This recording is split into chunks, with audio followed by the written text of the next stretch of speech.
नहीं कोई स्ट्रेस है, ऑटोमेटिकली विल हैपन।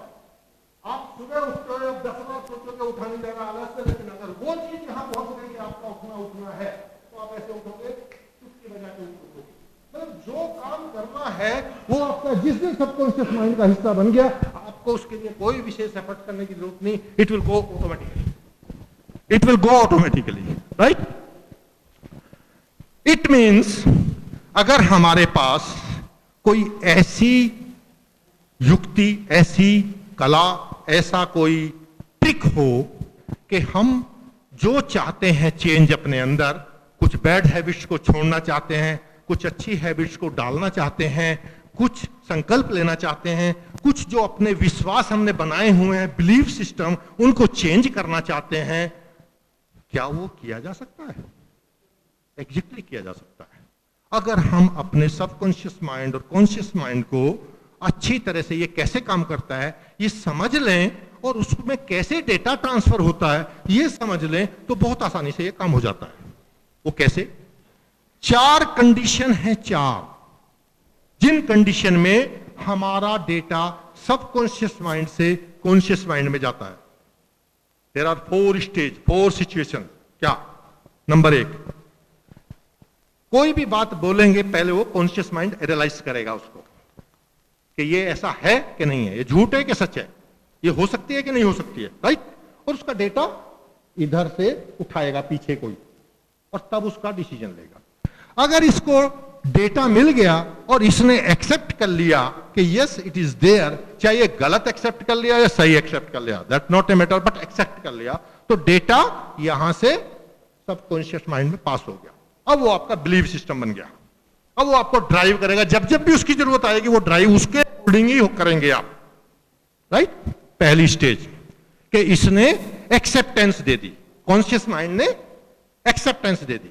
अब दूसरी स्टेज, क्योंकि ये जब भी कोई डेटा आता है इसकी हैबिट है एनालाइज करना, पिछले डेटा उखाड़ के देखेगा कि ऐसा है कि नहीं है, क्वेश्चन करेगा पॉसिबल है कि नहीं है, सारी चीजें करने के बाद तब ये डिसाइड करेगा। लेकिन अगर कोई ऐसी प्रक्रिया हो जाए कि आपका जब डेटा ट्रांसफर करना हो उस समय आपका कॉन्शियस माइंड स्लीप मोड में हो, ये एनालिसिस ना करे, ये कहीं उलझ जाए, तो आपका डेटा पूरा का पूरा सबकॉन्शियस माइंड में बिना किसी रुकावट के पास ऑन हो जाता है। और जो डेटा आपके सबकॉन्शियस माइंड में पास हो गया वो डेटा आपका बिलीव सिस्टम में आ गया और वो ड्राइवर हो गया आपका विशेष सिचुएशन में, जो भी गया है उस सिचुएशन में वैसा ही बिहेव करे हो गया, राइट। हम जो भी बिहेव करते हैं उस प्रोग्राम के तहत ही करते हैं, ये पक्का है। जो ऑलरेडी डिसाइडेड है, प्रोग्राम है, हम वही कर रहे हैं और वही रिजल्ट आ रहे हैं। अगर इसको बदलना है तो यहां बदलने की आवश्यकता है, तो रिजल्ट बदलने शुरू हो जाएंगे। बाहर बदलने से कुछ नहीं होने वाला। अपना अंदर का मन चेंज करो, बाहर रिजल्ट ऑटोमेटिकली चेंज आएंगे, क्योंकि आप बिहेव ही उस तरह से करना शुरू कर देंगे, राइट। और यही जो मैं अभी बात कर रहा था कि बड़े इंडस्ट्रियलिस्ट, जो बड़े बड़े सक्सेसफुल लोग हैं, साइंटिस्ट हैं, कुछ हैं, आखिर उनमें क्या था, ये क्वेश्चन मैंने बीच में छोड़ दिया था, है ना। किसी ने नहीं किया कि वो जिक्र कर रहे थे, वो तो बताया नहीं आपने।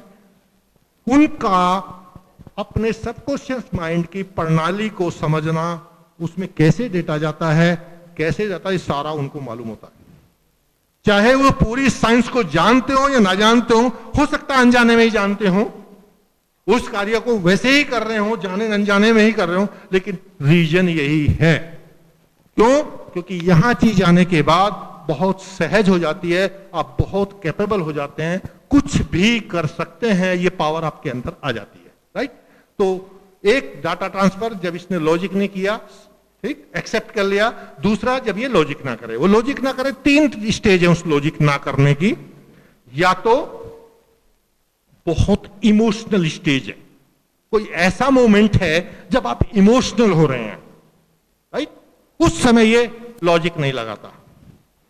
और जो भी आपको सुनने को, देखने को उस समय मिलता है, वो सीधा का सीधा कहां ट्रांसफर होता है? सबकॉन्शियस माइंड में, राइट। दूसरी स्टेज, जब आप बहुत एक्साइटेड होते हैं, किसी चीज को पाके हों या देख के हों, सुन के हों, पढ़ के हों, जब आप बहुत एक्साइटेड हैं, उस समय भी ये लॉजिक नहीं लगाता, उस समय भी सारा डेटा इधर जाता है।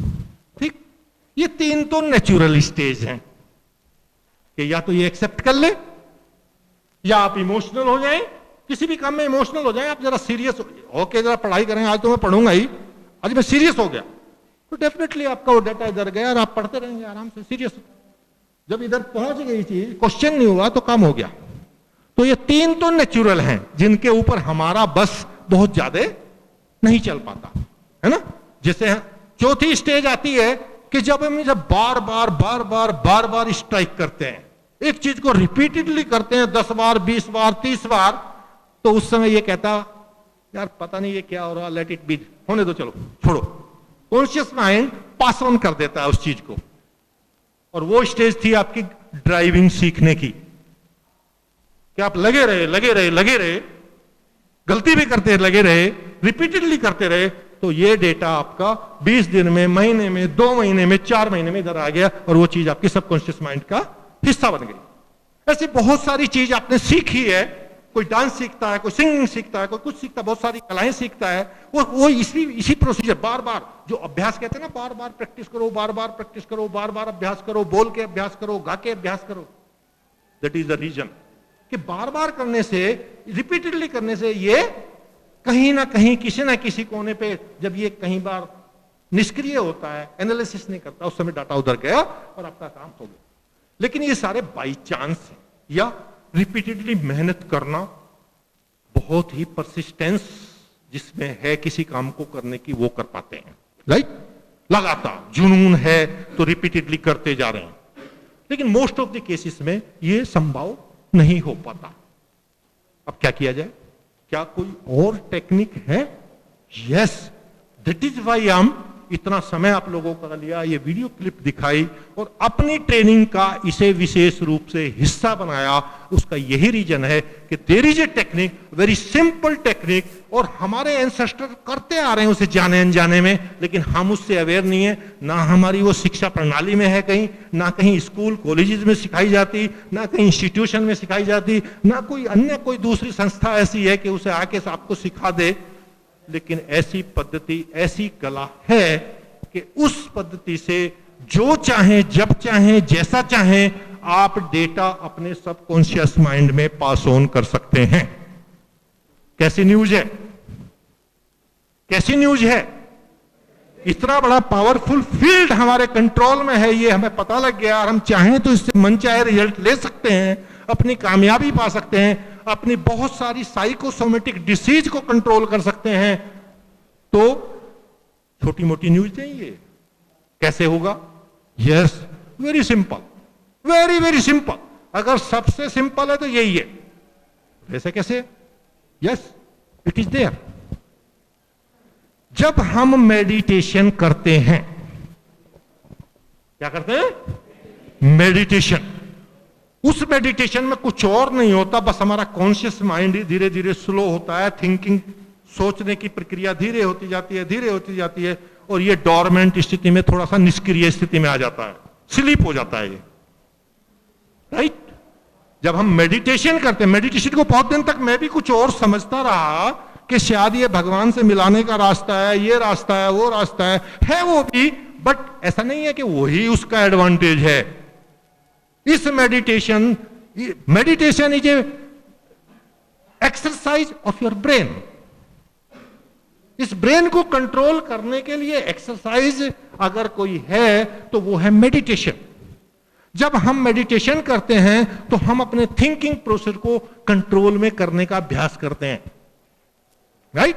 और जब वो अभ्यास होने लगता है तो उस समय हमारा कॉन्शियस माइंड थोड़ी देर के लिए ही सही, लेकिन स्लीप मोड में आता है। उस समय अगर हम जाने अनजाने में कोई भी एफर्मेशन अपने ऊपर करें, आपने सुना होगा बहुत जगह, I can do it, I am so and so, I am so and so. लगता है ऐसा बच्चा है, पागल हो गया क्या? है तो कुछ है नहीं, ये क्यों कहता जा रहा है ऐसा? लेकिन क्योंकि हमारा सबकॉन्शियस माइंड झूठ और सच को नहीं जानता। हो सकता है, नहीं हो सकता, नहीं जानता। उसको तो जो ड्राइंग, जो मैसेज पास ऑन हो जाए, वो उसके लिए क्या है? अटल है, करना है, राइट? उसके लिए वो सब कुछ जुटाएगा।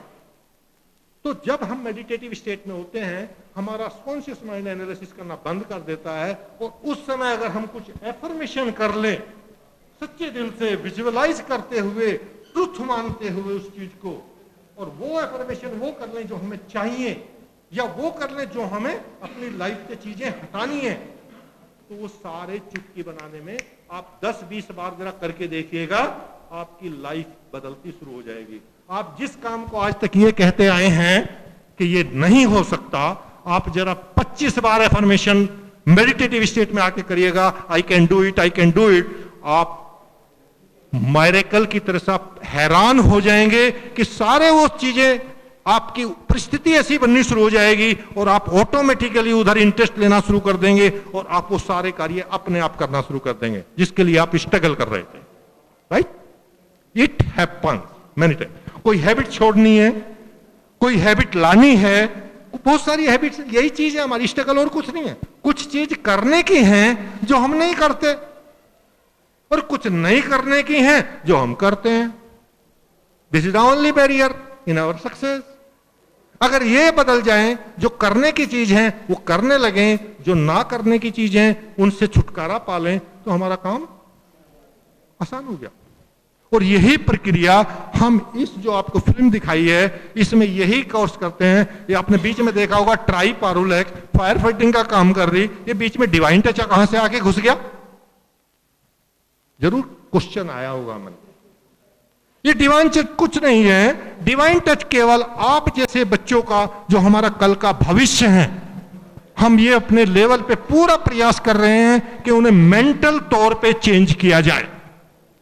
और हमें यहां अपॉर्चुनिटी मिली, जहां भी हमें ट्रेनिंग प्रोग्राम देना होता है, सेमिनार देना होता है, जहां भी आप जुड़े होते हैं, हम अपने स्टाफ के लिए भी ये प्रोग्राम करते रहते हैं।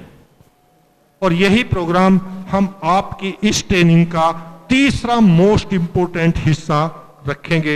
आपको सिखाएंगे मेडिटेशन कैसे किया जाता है, कैसे उसमें एफर्मेशन किया जाता है, कैसे अपने को चेंज कर सकते हैं, कैसे बिलीफ सिस्टम चेंज करें और सक्सेस को पाएं, right? This is the third part. ये सारा हम ट्रेनिंग में कवर करेंगे। और जब ये तीनों ट्रेनिंग प्रोग्राम आपके कंप्लीट हो जाएंगे, तो बिलीव मी और नॉट, आपकी सक्सेस आपके कदम आके ना चूमे तो मेरा नाम बदल देना। जो चाहोगे वो कर पाओगे। कोई जादू नहीं बता रहा हूं मैं कि कोई जादू मैजिक हो जाएगा। करेंगे आप, करने वाले आप होंगे, कर्म करने से ही होगा, मेहनत करने से। लेकिन उस मेहनत के लिए आपका मन बिल्कुल रेडी हो जाएगा करने के लिए, कोई क्वेश्चन नहीं करेगा, ऑटोमेटिक सहज करने लगेगा, वो आपकी नीड का हिस्सा बन जाएगा। ऐसा चेंज आएगा। तो ये चेंज प्लस आपको जो अपॉर्चुनिटी जो फिजिकल लेवल पे होनी चाहिए वो चेंज, वो हम सारे 3 पार्ट में आपको कंप्लीट कराएंगे, ठीक है? और आपको बिल्कुल परफेक्ट भावी इंजीनियर के रूप में तैयार करेंगे, मॉडल, ताकि आप जहां भी जाएं चैलेंज को बड़ी सहजता से एक्सेप्ट करें, घबराए नहीं। क्वेश्चन, ये सवाल दिमाग में आए ना कि ये मैं कर पाऊंगा कि नहीं कर पाऊंगा। और आजकल ऐसे ही इंजीनियर्स और मैनेजर्स की जरूरत है। आजकल जो भी आपके कैंपस इंटरव्यू होते हैं, सिलेक्शन होते हैं, उसमें साइकोलॉजिस्ट बैठाए जाते हैं स्पेशली, कि जब कोई हेक्टिक सिचुएशन आएगी या कोई क्रिटिकल सिचुएशन आती है, उस समय ये बिहेव कैसा करता है। आपसे क्वेश्चन ऐसा करेंगे कि आपकी मेंटल सिचुएशन गड़बड़ा जाए तो उस समय आपका बिहेव कैसा होता है, how you control yourself in that particular situation. ये आजकल बहुत बड़े स्तर पे इस चीज को प्रेफरेंस दिया जा रहा है, क्योंकि मेडिटेशन में जो सबसे बड़ी चीज मिलती है वो 2 तरह की चीज, लास्ट में एक सेंटेंस में बता दूं जो शायद मिस हो गया। हमारी मेंटल जो इमोशन स्टेट होती है वो 2 स्टेट होती हैं। जब हम किसी घटना से गुजरते हैं तो हमारी 2 स्टेट बनती हैं, एक रिसोर्सफुल स्टेट, एक अनरिसोर्सफुल स्टेट, यानी कि एक पॉजिटिव स्टेट और एक निगेटिव स्टेट, या इसे यूं कह दीजिए एक रिएक्टिव स्टेज और एक रेस्पॉन्सिव स्टेज। अब ये रिएक्टिव और रेस्पॉन्सिव क्या है? In most of the cases आपने देखा होगा, जब भी कोई आके आपकी सिचुएशन अराइज होती है तो आप बिना कुछ एनालिसिस करे, सोचे समझे उस पे रिएक्शन करते हैं। माइंड अप्लाई कुछ नहीं कर रहे कि भाई क्यों हुआ, कैसे हुआ, क्या हुआ, बस ऑटोमेटिक एक प्रोग्राम फीड है कि ऐसा अगर देखेंगे तो बिहेव ऐसा करेंगे या भाषा ऐसी निकलेगी। That is the reactive stage. Mail में आपने जो मेल्स डालते हैं, जब कोई छुट्टी पे चला जाता है, टूर पे चला जाता है, तो उसमें एक ऑटोमेटिक प्रोग्राम डालता है कि कोई मेल आए तो उसे एक रिस्पॉन्स मिल जाए कि I am away from office, I can not access my mail and that, होता है ना। तो ऐसे ही हमारा प्रोग्राम है ये। रिएक्टिव मीन्स कोई नहीं, बस जस्ट आपने बाहर से कोई घटना घटी और इसने रिएक्शन कर दिया, राइट। बट जो सक्सेसफुल लोग हैं